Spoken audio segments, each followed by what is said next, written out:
মাহফিলে আইলাম পালট চরমনার পীর মুক্তি সৈয়দ মোহাম্মদ ফজলুল করিম এ জায়গায় উপস্থিত আছে।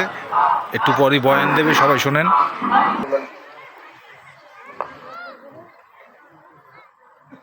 আলহামদুলিল্লাহ আলহামদুলিল্লাহ নাহমাদুহু ওয়া নাস্তাঈনুহু ওয়া নাস্তাগফিরুহু ওয়া নাউযু বিল্লাহি মিন শুরুরি আনফুসিনা মান ইয়াহদিল্লাহু ফালা মুদিল্লা লাহু ওয়া মান ইউদ্লিলহু ফালা হাদিয়া লাহু ওয়া নাশহাদু আন লা ইলাহা ইল্লাল্লাহু ওয়াহদাহু আল্লাহ পাক রব্বুল আলামিন আপনাকে আমাকে এক মাস সিয়াম সাধনার পরে দামি এক মাজলিস, গুরুত্বপূর্ণ মাজলিস, যেই মাজলিসের চারদিকে ফেরেশতারা ঘিরে ফেলেছে, যেই মাজলিসের উপরে অনবরত রহমত সাকিনা বর্ষণ হইতেছে, যেই মাজলিসকে কেন্দ্র করে খোদ আল্লাহ পাক রব্বুল আলামিন ফেরেশতাদের সাথে এই মাজলিসের লোকদেরকে নিয়ে আলোচনা শুরু করছে, সেই মাজলিসে আপনাকে আমাকে আসার, বসার, বলার, শোনার তৌফিক দান করছেন। শুকরিয়া তান সবাই বলে আলহামদুলিল্লাহ। এই মাজলিস অনেক গুরুত্বপূর্ণ, অনেক দামি। আমি সব সময় জিকিরের মাজলিসকে ধোলাই কারখানা বলি, সব সময় স্মরণ করিয়ে দেওয়ার জন্য। জিকিরের মাজলিস হলে ধোলাই কারখানা। ধোলাই কারখানা বুঝলেন? যেরকম ধোলাই কারখানায় ময়লা জামা কাপড় দেয়, কারখানাওয়ালা যখন ফেরত দেয় একেবারে পরিষ্কার, ময়লার কোনো চিহ্ন থাকে না। ঠিক এই মাজলিসে যখন ঢুকছিলাম, আমল নামায় গুনার বহুত ময়লা ছিল, গুনার কালি ছিল। এখন ধোলাই কারখানায় আসে, দুনিয়ার ধোলাই কারখানায় জামা কাপড় পরিষ্কার করে, আর আখিরাতের ধোলাই কারখানায় গুনাহ পরিষ্কার করে।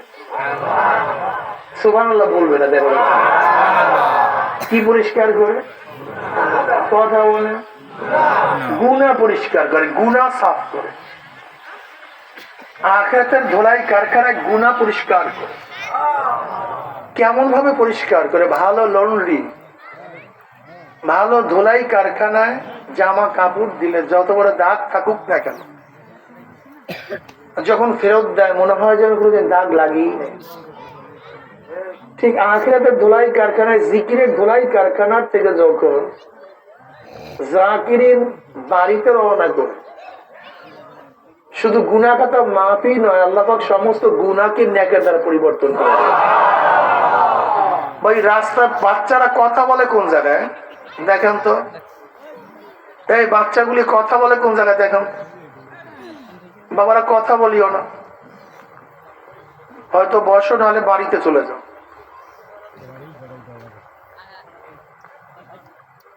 وقال رسول الله صلى الله عليه وسلم ما من قوم استمعوا يذكرون الله تعالى لا يريدون بذلك إلا وجهه إلا ناداهم مناد من السماء أن قوموا مغفورا لكم قد بدلت سيئاتكم حسنات।